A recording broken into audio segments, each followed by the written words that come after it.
My name is Paul Reiber. I'm a member of the Krenov Foundation board, and we are going to interview students in the program on this last week of the school year. I'm Bonnie. I'm completing my first year at the Krenov School this week. Congratulations. Thanks. And you're coming back next year? And I'm coming back for a second year next year. Great. And you have received a scholarship from the Krenov Foundation. Yeah. And could you talk about that just a minute?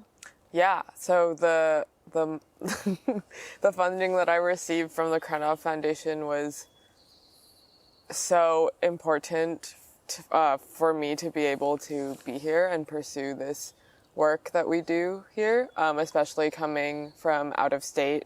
It made all the difference in me being able to pay for the tuition and be able to live here while being able to learn in this wonderful place from the best people. And where did you come from, and what's your background in regards to woodworking? I came from New York City, so on the other side of the country, and I didn't have very much woodworking background before I came to the school. I went to architecture school, so I kind of had a deep love for design and a background in thinking about how things were put together in some sense, but I didn't have a lot of fine woodworking experience besides playing around in the shop at architecture school a little bit, and then So how did you hear about the school? I heard about the school through, I think probably through social media, and then I picked up some of the books that Krenov wrote and read them, and a lot of his writing really resonated with me, and it just seemed like too good of an opportunity to miss out on. So I decided to apply, and I'm very happy that I did. I'm curious about what triggered your interest in going from architecture to furniture, and very specifically the Krenov School. Yeah, I think there's I've always just loved making things and figuring out how things can come together in a beautiful way, and I think that's what drew me to architecture school to begin with. And I really enjoyed my time there, and I especially enjoyed just being in the wood shop space that we had there. Even though I wasn't doing very much, there was something about being in that environment and the atmosphere of the possibilities are endless in there. Anything you dream of, you can make happen. And the wood shop, even at architecture school, always was kind of just a special place that I knew I liked being in. And also after graduating and working in architecture, it's a lot of computer work and sitting at your desk, which is fun. I mean, it's not fun, which is fine, but it's not fun. And I wanted to just reconnect with material and understanding material, because so easily I feel in architecture that can get lost, and then you're kind of just designing in a vacuum. I don't know. Right. Yeah. Right. Any particular moment at the school for you, or a part of one of your projects that really stands out? I think that I feel I've learned a ton and grown so much, and a lot of it is in coming, okay, how do I phrase this? I might have to re-say this. Yeah, that's fine. But maybe you guys can help me out. Coming to a resolution with yourself that like all we do in there is like make mistakes and then fix them, and that's like amazing. Like you can fix anything. Anyway. Well, okay, maybe that made sense. Like, yeah, like just being like, wow, like shit like inevitably happens, but what's amazing is like we can fix it. I don't know. Yeah, interesting. That I feel like there was like a learning curve coming to that moment. Like there were a lot of frustrating moments in like my first project. I remember being like, oh no, like I messed up so badly. I don't know how I'm going to recover from this.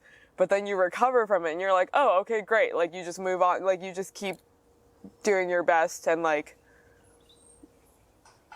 I don't know. I'm not like articulating myself well. Right. Well, but, that I'm remembering that sense of not just recovery in terms of repairing the mistake, but recovery in the sense of getting back into the flow of the work. Because when you screw up, it like knocks you out of that flow. So learning how to let go of that and dive back in. And just like being patient and like knowing that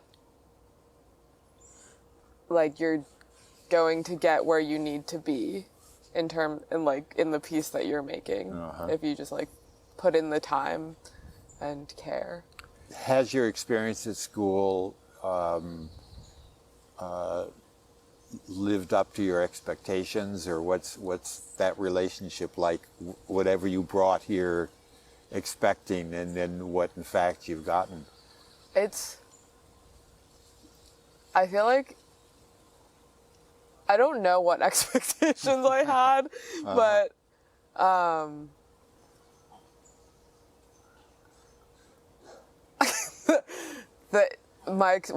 my experience at the school has been really wonderful. And I mean, there have been like ups and downs, but I feel like I've like the community here and like the people I've met and are like the people I'm able to share as shop space with and like learn with and laugh with have been like, it's been a great experience. Yeah, magical. Really, like a dream to be able to like come and do this every day. How is coming from New York City to a little town on the west coast of California? What's that been like? It's been a big adjustment, but great. Like I've been calling this my California era. And it's great. It's really beautiful here. I'm always taken aback. Like every time I go on the Hall Road, the coast, right, 15-minute walk away, I'm just like, wow. Like it's like every time I'm like amazed again. So it's really lovely being here. Super different from New York, and like I miss a lot of things about big city living, but I'm also like really grateful to have the opportunity to have time here and like just have a different perspective into different ways of living, and I don't know, get out of my New York bubble. Yeah. So how has being here impacted your sense of your future?